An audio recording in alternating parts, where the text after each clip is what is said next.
So, magandang araw sa inyo mga parikoy. Welcome back sa YouTube channel ni RBE Tech. Mayroon naman tayong panibagong vlog. So, mayroon tayong repairing ngayon na electric fan, no? Astron ang brand.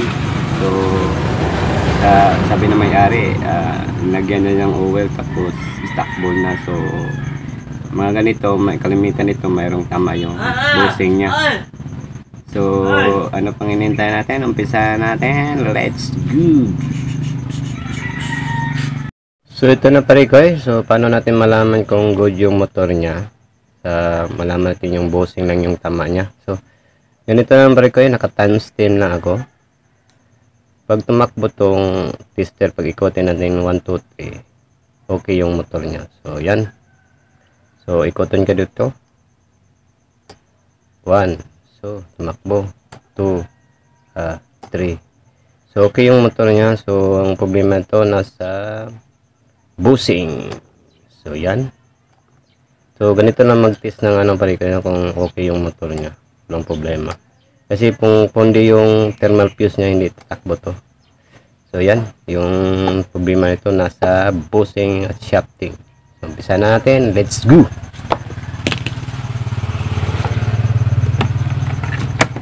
Maya na natin to linisan pag matapos na.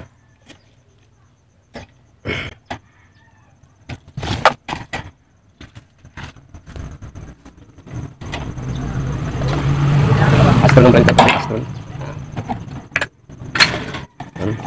Bisahin natin tanggalin. Ayun, no? Saka dito, unahin natin dito. Silaw. So, madali naman magpalit ng pare guys. Bushing. Palit natin yung tanggalin mo natin to, at saka ito. Hindi pa malaglag yung silicone. So, yung mga may tabay lang natin. Tapos hirap mong dukutin ito na talagang madalas na masira bushing. Pag matagal to, so masira naman yung motor niya kasi pilitin niyang ikutin kahit na yung may tama yung bushing may gasgas na kasi makina ito so intindi siya pag matagal pumutok yung fuse na. So yung gamit ng fuse para safety sa natin kasi ginagamit ng electric fan 24 hours tanggalin natin. Bakit ang tigas? Uy. Yung mga repair ko ngayon, kadalasan mga electric fan kasi mainit ang panahon ngayon. Minsan lang may yung mga TV. So ito talaga yung gamit na gamit. Saka sa paaralan, ilang beses na ako naka-repair ng mga electric fan sa paaralan. Siguro mas siguro magbunit ako ng electric fan sa paaralan naman ako. Kasi yung electric fan na lang, 3. So hindi sakop yung estudyante na 50 may get. So pag makano ko dito ng electric fan makabuha ko. So idonate ko na lang dun sa mga paaralan. So bakit ang tigas mo Yan. Grabe naman lock nito. Parang ayaw mo magpaayos Yun. So ito madali lang tong pag ganito pare ko madali lang tong magpalit ng bushing kasi clip lang siya naka-clip lang siya. So tingnan natin matigas na pag pilitin yung ikutin to masisira yung niya shafting niya. So pag ganyan na, so kailangan palit ng bago ng bushing. So tanggalin ko muna pare. Ito pag tanggalin ko yung lock niya, ito yung lock. Matigas talaga. Uwi na natin pare para hindi masira yung shafting niya. Ganito lang magtanggal ng yung lock. Yun. Tapos mo yan, tapos tangat mo konti. Yung makuha itong lock niya. So nako. So tanggalin muna natin itong mga accessories niya pare. Balik mo yung mga tornilyo para hindi ka mahirapan. Pwede naman 20 yan tinig kasi yung niya madali lang i-tap yung bushing niya kasi nakano lang. Nakita na ito. Nandawat ka na ito pare ko Yan natin. Itong lock niya pabaliktad yung niya pare ko Yun. So pag walang tama yung niya shafting niya, so bushing ang palitan natin. Kasi ang tigas na hindi mo maikot to. Kahit lagyan po man ng oil ng marami yan, hindi titimor yan. Pag may tama na yung tama na yung bushing. Kasi ito yung mga motor na Pikoy. Meron namang Astro na copper yung motor niya. So ito, paglata yung niya, hindi aluminum. Ano yan? Pikoy yan. Piki yan. Kailangan to. Pag meron ng gamay yung niya, may kagad yung bushing para Kasi itong mga electric pa na to, hindi tatagal to. Pag wala kang backup, kailangan hindi mo yan pandarin ng 48 hours to. Okay lang yung copper lang, ano nito. Ito ano eh, aluminum. Dali lang iinit to. Pero matagal pa magamit to pag napalitan ng busing. Aabot pa ng isang taon. Ito tanggalin natin. Tandaanan natin balik kayo, baka mayroon tayong masagid na wire. Yun ang importante na wala tayong ano na wire. Yun. Ito. Yan, palitan natin to. Saka ito, matigas. Pag ganito. So, unahin mo yung motor talaga balik kayo, tanggalin mo. Secure natin yung motor.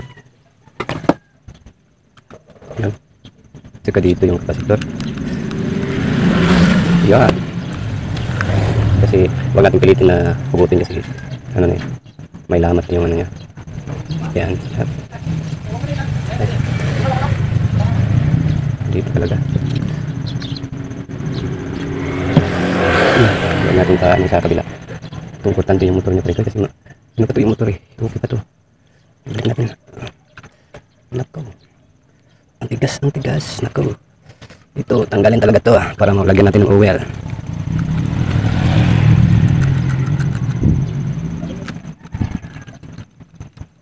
Nagdaanan natin pare ko. Ito talaga yung ano niya. Ang tigas. Dapat mano natin sa dandahan lang. Ikutin natin ng dandahan. Kuha natin to. Yan. Yan. Yun oh. So okay pa man yung busing niya. Asap niya. So linisan natin to. Saka ito Bakit baliktad yung ano niya? Dapat yung ito na dun sa ano, sa motor niya. Ang pin niya. Huwag natin itong galawin. Ito lang balikan din. Yun o, basic lang o.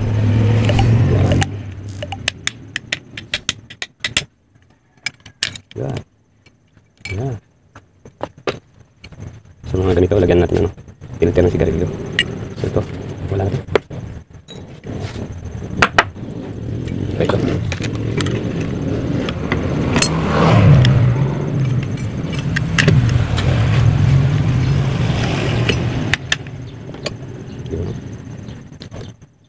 Tumigas. Ito.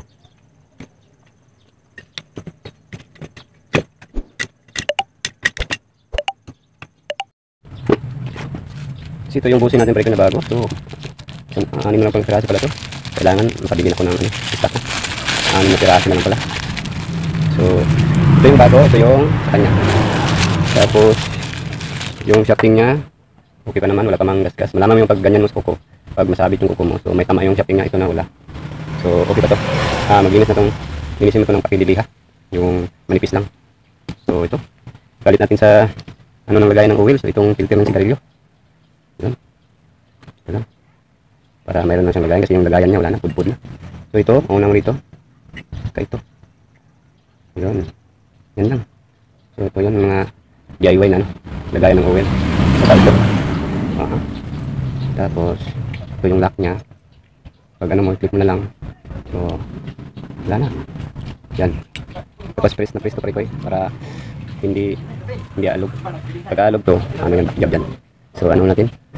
I-press ko muna pre-koy. So, tap ko muna.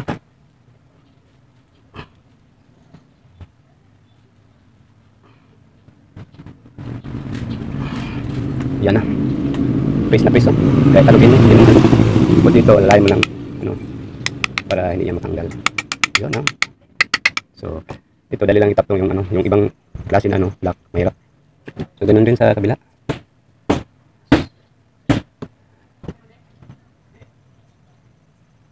So, tap ko muna pare. Yun, no? So, lagyan natin ng oil. So, mayroon natin lagay ng oil. DIY lang yun. Ano, sigarilyo. So, may lagay ka ng oil. Yan lang. Tapos itong, itong pare ko so, malapit na sa matanggal yung ano. Kasi pag matanggal to, hina din yung ikot ng electric fan, no? Kailangan, lagyan natin ng bagong, cable tie.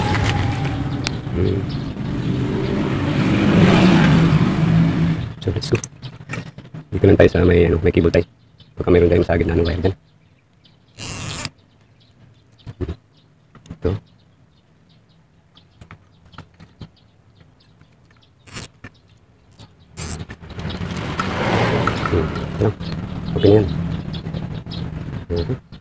Tanggalin natin ito. Tapos ito, silihan mo muna parikoy. Tapos symbol natin. Umpisahan natin ang symbol parikoy. So, start natin ito. So, lagay natin muna itong ano. Ito dito to eh. Madali lang mag-ano parikoy. Mag-ayos natin ito pag alam mo yung step by step. Kasi ang daming bolt dito. Pag baguhan ka, malito ka. Kailangan mong videohan. Para tuloy-tuloy yung trabaho mo. Tapos ito. Kasi ito ito eh. Yun o. Nakon ko.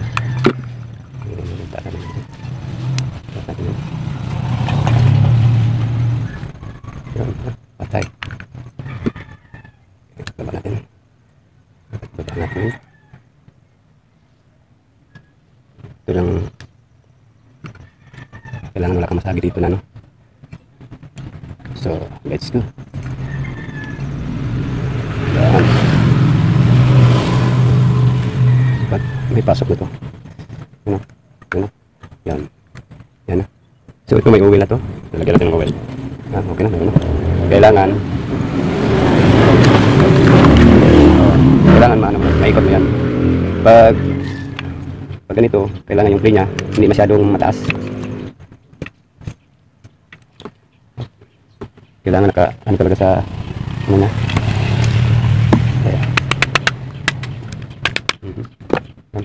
Pag ganito pala yung taas ng play nya, madali lang masira yung motor nito.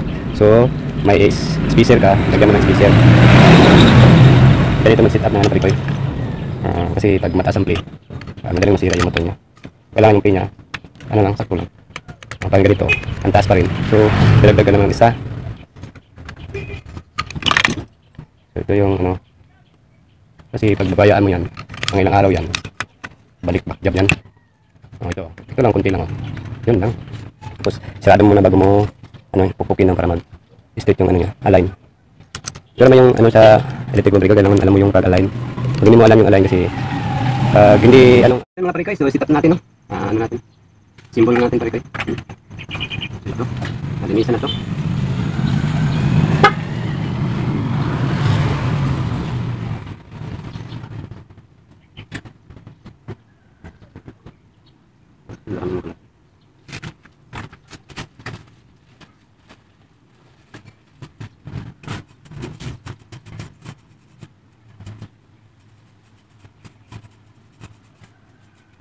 Linis yan para pagdating sa may-ari wala nang linis. Yun. Tapos ito kain natin.